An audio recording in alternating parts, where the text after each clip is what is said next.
ৰাস্তাত যেতিয়া গাড়ী চলাচল কৰে তাৰ ওচৰে পাজৰে বসবাস কৰা মানুহবিলাকে বহুতো শব্দ প্ৰদূষণৰ বাবে বহুতো সমস্যাৰ সন্মুখীন হ'ব পাৰে, যেনে কাণৰ বিষ, মূৰৰ বিষ আদি।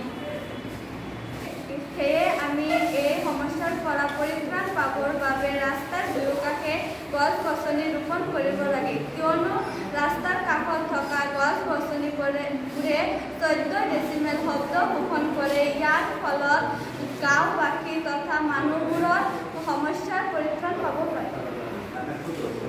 চহৰ অঞ্চলত বহুতো কল-কাৰখানা গঢ়ি উঠা দেখা যায়।